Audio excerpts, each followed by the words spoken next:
आदरणीय चचा उदय भानी जी।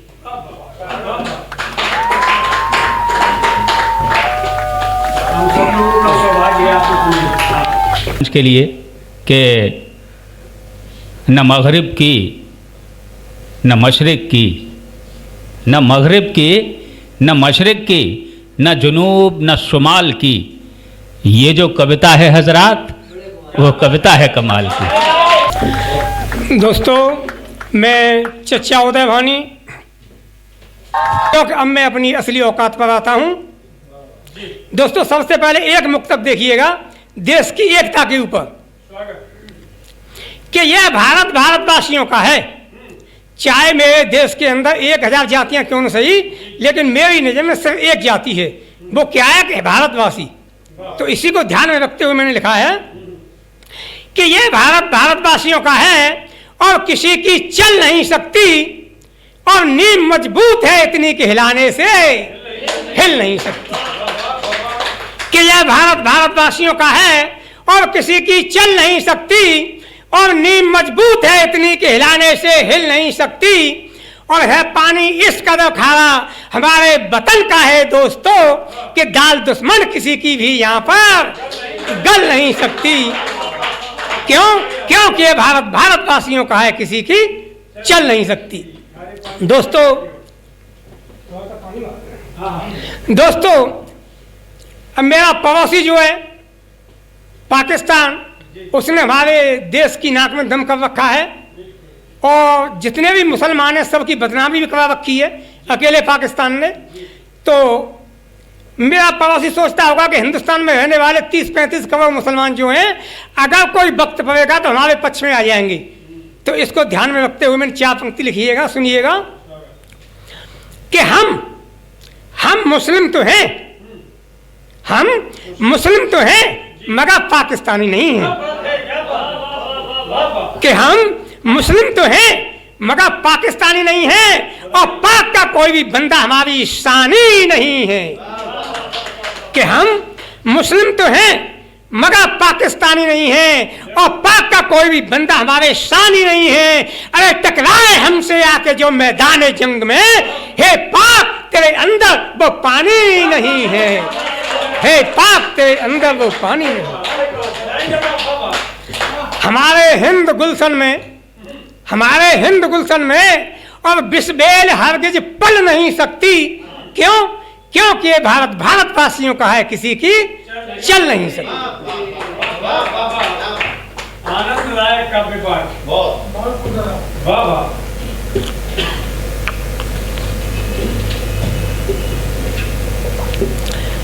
अभी हमारे सूर्यम ठाकुर कह रहे हैं कि चचा तो एक कविता भाई पानी मांग गया। दोस्तों, सच बात तो ये है कि ये मंची ऐसा है कि तो अच्छे पानी मांग जाते हैं, मेरी तो औकाती क्या है। तो आगे का बात सुनिएगा। दोस्तों, ये 4 पंक्ति मैंने निखालस बिल्कुल पाकिस्तान के लिए लिखी हैं, और बड़े जोश में और गुस्से में आकर के लिखी हैं। सुनिएगा कि मिलाई नजर जो हमसे, कि मिलाई नजर जो हमसे तो होश तेरे भुला देंगे। कि मिलाई नजर जो हमसे तो होश तेरे भुला देंगे, और हे पाक तेरे नापाक इरादों को मिट्टी में मिला देंगे। कि मिलाई नजर जो हमसे तो होश तेरे भुला देंगे, और हे पाक तेरे नापाक इरादों को मिट्टी में मिला देंगे। अरे भारत का हर मुसलमान जब बन गया अब्दुल हमीद, तो तेरे उस पाकिस्तान का कब्रिस्तान बना देंगे। कि तेरे उस पाकिस्तान का कब्रिस्तान बना देंगे। कि हमारी की हुई प्रतिज्ञा, कि हमारी की हुई प्रतिज्ञा और कभी भी टल नहीं सकती। क्यों? क्योंकि भारत भारतवासियों का है, किसी की चल नहीं सकती। अब दोस्तों, एक बंदा और देखिएगा। पाकिस्तान कहता होगा कि चचा ये तो धमकाने की बात है, होता कुछ नहीं है। तो फिर मैंने 4 पंक्ति लिखी है, वो सुनिएगा। अच्छा दोस्तों, एक बात आपको बता दूं कि मेरी आदत नहीं है किसी से ये कहने की कि भाई मेरी कविता में तालियां बजाना। आपसे भी नहीं कहा होगा अभी तक, आपने देखा है। लेकिन हाँ, इस कविता में मुझे एक बात देखनी है कि मुझे ये देखना है कि यहाँ पर पाकिस्तानी कितने बैठे हुए हैं। भाई देखो सीधी सीधी बात है, जो कविता में ताली नहीं बजाएगा तो वो पाकिस्तानी है। अच्छा आप ही बताओ भाई, मेरी कविता में पाकिस्तान का कोई आदमी ताली बजा सकता है? नहीं बजाएगा। अच्छा मुझे जरूरत भी नहीं है किसी पाकिस्तानी की ताली की। भाई मेरे हिंदुस्तान की आबादी 1 अरब और 30-35 करोड़ है, तो हिंदुस्तानियों की तालियों की क्या कमी है? मुझे न किसी देश के गद्दार की ताली चाहिए और न किसी पाकिस्तान की ताली चाहिए। अब आप कहेंगे कि पाकिस्तानी कौन है? तो दोस्तों मेरी नजर में, मेरे हिंदुस्तान में रहते हुए जो भी पाकिस्तान के गीत गाता है वो हर शख्स पाकिस्तानी है, चाहे वो हिंदू हो या मुसलमान हो। अब हमारे ठाकुर साहब कह रहे हैं कि चचा अपनी जबान में बताओ। ये तो आपने वैसे ही बता दिया, अपनी जबान में बताओ। तो सुनिएगा कि जिसकी कविता को सुनकर और पाकिस्तान के छक्के छूट जाते हो उसे चचा उदय भानी कहते हैं। जिसकी कविता को सुनकर पाकिस्तान के छक्के छूट जाते हो उसे चचा उदय भानी कहते हैं, और जो मेरी कविता पर दिल खोल कर ताली बजाता है उसे हिंदुस्तानी कहते हैं। कि जिसकी कविता को सुनकर पाकिस्तान के छक्के छूट जाते हो उसे चचा उदय भानी कहते हैं, और जो मेरी कविता पर दिल खोल के ताली बजाता है उसे हिंदुस्तानी कहते हैं। और सुनकर के मेरी कविता जो रह जाता हो मन बसोस कर, खुदा की कसम ऐसे ही हर शख्स को पाकिस्तानी कहते हैं। तो अब बस आपसे यही निवेदन है, जितने भी मेरे सामने श्रोता बैठे हुए हैं 100-200, सबसे निवेदन है कि जब मैं अपनी कविता सुनाऊं और जो कोई ताली न बजाए तो समझ लेना पक्का पाकिस्तानी है। अब अपने अगल बगल में देखते हुए ना किसने ताली नहीं बजाई है। कि विश्वास अगर तुझको नहीं, हे पाक अगर तुझे विश्वास नहीं है कि हम तेरा कुछ बिगाड़ सकते हैं नहीं, तो सुन चचा की चार पंक्ति। आज एक मुसलमान का बेटा इस मंच से और पाकिस्तान को ललकार रहा है, सुन कि विश्वास अगर तुझको नहीं तो आजमा कर देख ले। कि विश्वास अगर तुझको नहीं तो आजमा कर देख ले, और हिम्मत अगर रखता है तो पंजा लड़ा कर दे। कि विश्वास अगर तुझको नहीं तो आजमा कर देख ले, और हिम्मत अगर रखता है तो पंजा लड़ा कर देख ले। और गया भूल पिछली बातों को जो निर्दयी जालिम, तो फिर से अब तू युद्ध का डंका बजाकर। कि जो देखे ख्वाब तू जालिम, मेरा पड़ोसी क्या ख्वाब देखता है? कि जो देखे ख्वाब तू जालिम, अरे वो कश्मीर तुझको मिल नहीं सकती। क्यों? क्योंकि ये भारत भारतवासियों का है, किसी की चल नहीं सकती। अब दोस्तों अंत का एक मुक्तक 4 पंक्ति उसको सुनाने के बाद बैठ जाऊंगा। ये मैंने 4 पंक्ति जो अंत वाली अभी जो भी हैं, अगर आपको पसंद आए, आप कहेंगे चचा तुमने तो पहले कह दिया कि ताली की मैं किसी से कहता ही नहीं हूं, तो चलो अब कह रहा हूं पहली बार कि अगर मेरी कविता पसंद आए तो ताली बजा देना, अगर पसंद ना आए तो बिल्कुल ताली मत बजाना। और अगर आपको ये लगे कि मैंने आपके लिए और आपके देश के सम्मान में, हिंदुस्तान के सम्मान में ये 4 पंक्ति लिखी हैं, तब दोस्तों ताली बजा देना, नहीं तो ताली मत बजाना। बाजी से नहीं माना, हे पाकिस्तान सुन कि राजी बाजी से नहीं माना तो कल तुझे मिसमार देंगे हम। कि राजी बाजी से नहीं माना तो कल तुझे मिसमार देंगे हम, और तेरे एक एक सैनिक को पकड़कर बीच में से फाड़।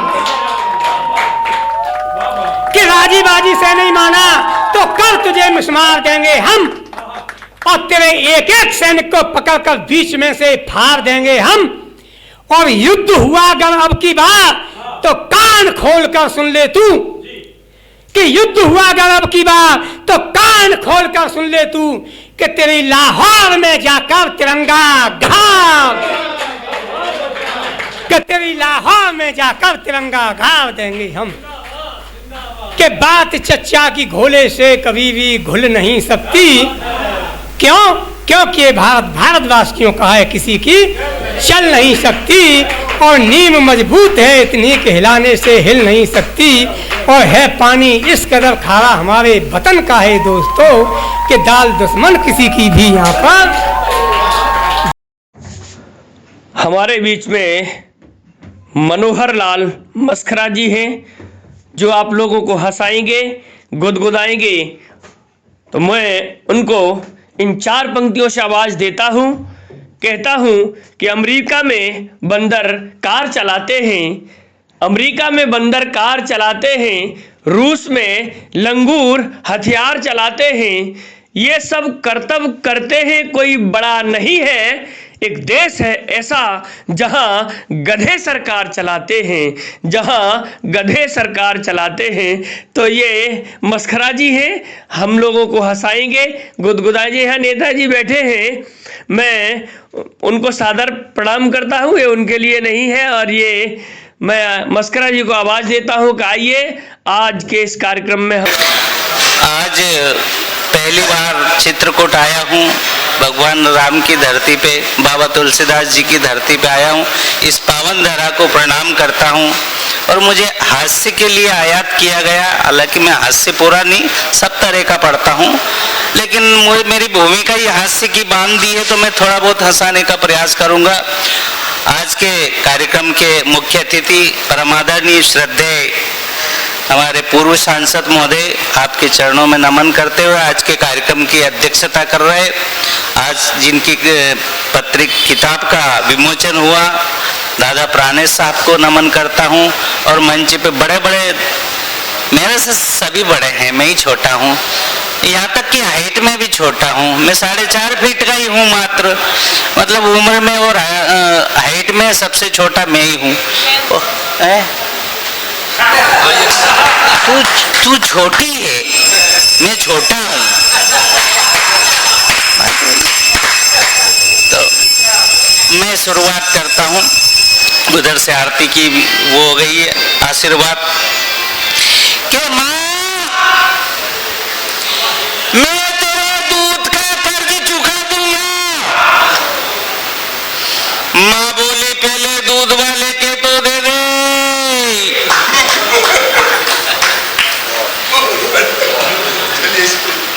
कराची में झंडे गाड़ दूंगा।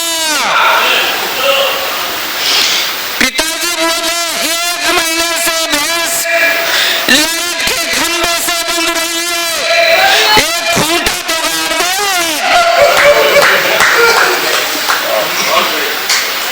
बढ़िया, मैं 4.5 फीट का हूँ, कहाँ बढ़िया हूँ यार। 48 साल का हो गया हूँ, फिर भी 4.5 फीट का। जब लफड़ा ये हुआ कि जब मेरा जन्म हुआ ना, तो जब जन्म हो रहा था उस समय लाइट चली गई। अब दोस्त किसी का नहीं, लाइट का दोस्त ना मेरी माँ का दोस्त ना मेरा दोस्त, मैं क्या कर सकता हूँ। लाइट चलेगी, मैं 4.5 फीट करेगा, है ना भाई। सब इसमें प्रकृति का कोई दोस्त नहीं है, सब भौतिक। तो ये है, अगला सुनिएगा मस्खरा जी। मैं रावलपिंडी में तिरंगा लहरा दूंगा। तो घरवाली बोली सरपंच साहब से मिलके एक शौचालय तो बनवा ले। मेरा रोज तिरंगा सुबह सुबह सड़क पे। तो मैंने वीर रस की कविता बंद कर दी, फिर मैं हास्य पे आ गया हूँ। मैं एक छोटी सी रचना 2 लाइन की, कि जो देश का रखेगा मान जिंदा रहेगा, देशद्रोही कोई ना वासिंदा रहेगा। कि जो देश का रखेगा मान जिंदा रहेगा, देशद्रोही कोई ना वासिंदा रहेगा। और यूं तो कट्टरपंथियां फले फूलेंगे, आतंकवादी संसद में झूला झूलेंगे। तो कूद पड़ो जंग में, तुम बांध लो कफन, और कविताई भाषण मोदी जी करो बंद, कविताई भाषण मोदी जी करो बंद। कि कैसे भूला पाएगा हमारा यह दिल, धोखाधड़ी दुश्मनी का युद्ध कारगिल। कि कैसे भूला पाएगा हमारा यह दिल, धोखाधड़ी दुश्मनी का युद्ध कारगिल। और जानलेवा हमले पे हम तूलेंगे नहीं, कार सेवकों की मौत भूलेंगे नहीं, कार सेवकों की मौत भूलें। थोड़ी तालियां हमारी मध्य प्रदेश से चल के आया हूँ बाबा, महाकाल की नगरी से थोड़ा दूर रहता हूँ, थोड़ा सम्मान में 2-4 ताली और बज जाए और मुझे लगेगा कि यार तुलसी बाबा की नगरी में 4.5 फीट के कभी कभी अच्छा तालियों से सम्मान हुआ। आदरणीय प्राणेश साहब ने मुझे बुलाया था। एक बार मेरी घरवाली, आदरणीय आप चुनाव लड़े ना, मैं भी 3-4 चुनाव लड़ा हूँ, दुर्भाग्य मेरा भी है कि मैं 3-4 बार ही हार गया हूँ, मेरे साथ भी समस्या। एक बार मेरी अनजान साहब मेरी घरवाली बोली थोड़ी ढंग की बनियान पहना करो, ऐसी कौन सी बनियान पहनते हो 1 महीने 1.5 महीने में फट जाती। मैंने की तुम बताओ कौन सी बनियान पहनूं? बोले दिव्या की पहना करो या फिर रूपा की पहना करो। तो मैं नहीं पहनूंगा दोनों की बनियान। बोले क्यों नहीं पहनोगे? मैं इसलिए नहीं पहनूंगा कि मैं दिव्या और रूपा की बनियान पहन लूंगा तो वो दोनों क्या पहनेगी फिर। अच्छा एक बार क्या हुआ, मेरे घर वाले बोले दीदी आपका ध्यान भी इधर, थोड़ा सा ही ध्यान बहुत है आपका तो। अच्छा मैं थोड़ा मेरा बीच में मैं टॉपिक में सभी के चरणों में प्रणाम करता हूँ और माँ जगदम्बा स्वरूप एक दीदी बैठी, मैं उनके चरणों में आपके आशीर्वाद से नमन करना चाहता हूँ।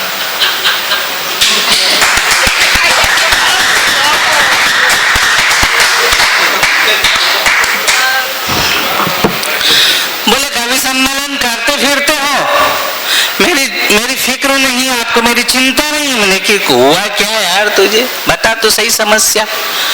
बोले कि मेरी आंखें अंदर चली गई है, मेरे गाल बैठ गए हैं और दुबली हो गई हूँ, कांटे जैसी हो गई हूँ। तो मैंने बता तो सही हुआ क्या? तो बोले मेरे को ऐसा लगा मेरे को टीबी की बीमारी है। तो मैंने कि रहने दे यार, तुझे तो केवल टीबी की बीमारी है, देख मुझे तो पूरे टाकिज की बीमारी है नहीं यार। तेरी तो छोटी बीमारी, मेरी ज्यादा बड़ी बीमारी है। एक छोटी सी पैरोडी आपके बीच में कि झूठ बोले जो नेता, ऐसे नेता से डरियो, जो केवल मीठा चुम्मा दे उसे वोट न करियो, जो केवल मीठा चुम्मा दे उसे वोट न करियो।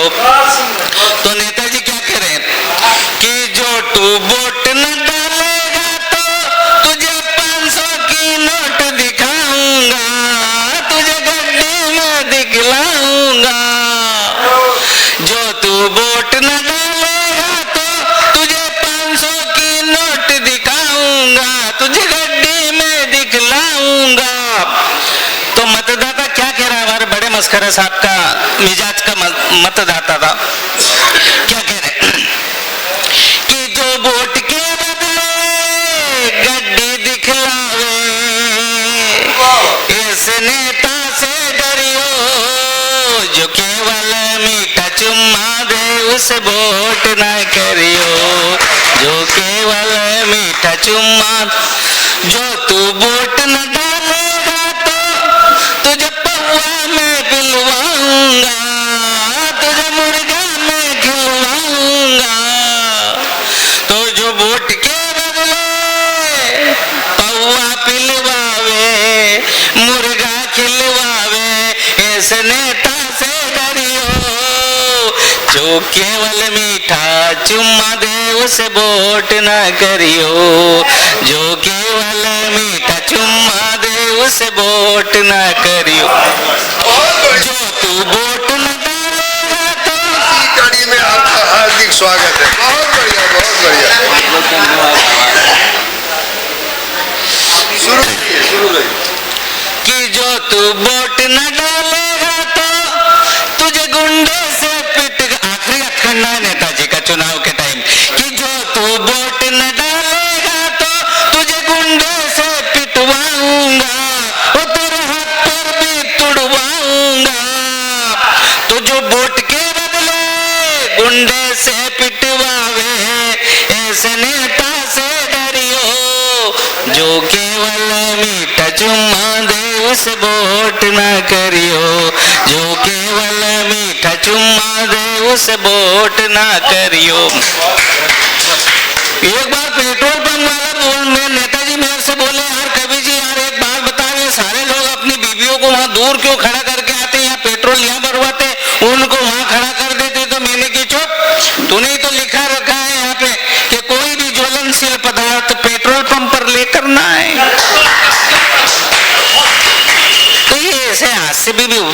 हो जाते हैं छोटे छोटे। एक गांव में मैं गया, वो मैंने पूछी, बुजुर्ग आदमी थे, दादाजी क्या नाम आपका? बोले तखत सिंह। नाम रहते हैं ना, रहते हैं इधर, नाम नहीं रहते, हमारा मालवा में रहते हैं, मध्य प्रदेश। बोले तखत सिंह, आप कौन? मरे कि मैं पलंग सिंह। बोले मजाक मत, मैं मजाक करता ही नहीं, आप तखत सिंह हो सकते हो, मैं पलंग सिंह नहीं हो सकता। और ये कौन है? मैंने ये कुर्सी भाई की है। तो ऐसे चुटकुले भी बीच बीच में पैदा हो जाते। एक छोटा सा गीत और आपके बीच में, आपके श्री चरणों में, आप मुझे याद रखें कहीं की एक दो लाइन अगर आपको याद रह जाती है तो। देश में बदलाव की बात होती है तो मैंने भी लिखा कि देश में क्या बदलाव होना चाहिए। एक छोटे से कलमकार के नाते बड़े वरिष्ठ कवि और बड़े वरिष्ठ साहित्यकार नेता जी बैठे हैं, आपके श्री चरणों में एक 4 बंद का छोटा सा गीत आपके श्री चरणों में। दादा आदरणीय, आपको समर्पित मेरा गीत। देश में क्या बदलना चाहिए कि हो सके तो भूखे पेट की अजान बदलो, कि हो सके तो भूखे पेट की अजान बदलो, बेबसी व मायूसी का हर गान बदलो, और तालिबान बदलो रे पाकिस्तान बदलो, बदल न चाहो तो जहान बदलो, न कोई गिला शिकवा होगी हमको विधान बदलो, पहले मेरे देश के गरीब का परिधान बदलो, टूटी झोपड़ी मेरे तब मकान बदलो, कि पहले गरीब का परिधान बदलो, टूटी झोपड़ी मेरे कई मकान बदलो। और नेताजी जब दिल्ली के लाल किले से ये कविता सुनाई मैंने, तो सरकार के कानों तक मेरी बात गई और उन्होंने सोचा आदरणीय मंदाकिनी काव्य समारोह में उपस्थित हैं आदरणीय झांसी से चलकर आए हैं बाला प्रसाद यादव, बाल कवि। इनके नाम में बाल कवि लगा है, लेकिन ये बाल कवि नहीं है, ये बड़े बूढ़े कवि हैं। लेकिन इनका नाम इसलिए बाल कवि हो गया कि वो बच्चों के लिए कविताएं लिखते हैं। मैं 4 पंक्तियों से इनको आवाज़ देता हूँ कि संघर्ष है तो बांट कर अनुपात करता चल, 2 घड़ी दिन 2 घड़ी रात करता चल, तेरी मूरत भी बनेगी एक दिन चौराहा पर, आदमी है आदमी से बात करता चल। आइए हम सभी आनंद लेते हैं बुंदेली गीतों का। बाल मंच को प्रणाम, भाई बहनों को प्रणाम। ये जो बाल कवि शब्द हमारे नाम के आगे लगा है, इसका अर्थ बचपन से नहीं है। बचपन से मैं कविता लिख रहा, हमारे गुरुजी ने नाम बाल कवि दिया था। ये आप बचपन से कविता लिखने का शौक है, इसलिए आपका नाम बाल कवि रख रहे हैं। अच्छा, अब सुनिए, एक कंगना जी के ऊपर चौकड़िया है। हम तो चित्रकूट में आए, हम तो चित्रकूट में आए, गणेश जी बुलवाए, हम तो चित्रकूट में आए, मंदाकिनी काव्य की धारा कविगण आज बहाए, हम तो क्या बात है में आए, बढ़िया है। 12 बरस राम यूं रहे, भरत जी मिलाप खुआए, हम तो चित्रकूट में आए, कामदगिरि को प्रणाम सत सत, बाल कवि हर्षाए, हम तो चित्रकूट में आए। अब एक बुंदेली कविता है जिसका शीर्षक है बुढ़ापे का बाप। सभी को बूढ़े होना है और लगभग बूढ़ों की संख्या ज्यादा है, तो बूढ़ों के साथ क्या घटना हो रही है समाज में, उसकी आप चित्रण करिए। बब्बा जब से बूढ़े हो गए कोऊ ढिंगाना जा रहे, बब्बा जब से बूढ़े हो गए कोऊ ढिंगाना जा रहे, तो बंग कह रहे क्या टुकड़ा को वृद्धाश्रम पहुंचा रहे, बंग कह रहे क्या टुकड़ा को वृद्धाश्रम पहुंचा रहे, क्या टुकराने सरगई धल्ला ताती रोटी मांगे, क्या टुकराने सरगई धल्ला ताती रोटी मांगे, तो हम तो बासी रोटी दे रहे, अब जा कोका लागे, बैठो बैठो परो, बैठो बैठो पोर में थूके, और जी को झारे, उन्ना जाके बड़े बसा में रोजी की मारे।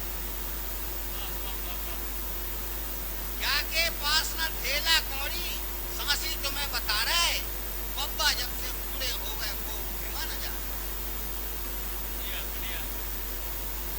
आगे है, गाड़े हाथों अपई कुटिया में चांदी के टन रुपया। गाड़े हाथों अपई कुटिया में चांदी के टन रुपया। तो जब संडास को चोट बुरा गो देख आओ मोरो भैया। चाय में नींद की गोली दे दई वो बड़ो सुभैया। बेन भैया ने हिल्ला कूदो दीप डाली मड़ैया। बेन भैया ने हिल्ला कूदो दीपी सबई मड़ैया।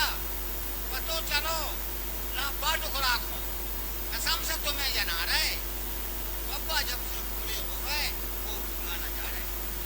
क्या बात है, क्या बात है। हम घर भर जब पोते ही हड़ गए जा टुकड़ा से भूले। हम घर भर जब पोते ही हड़ गए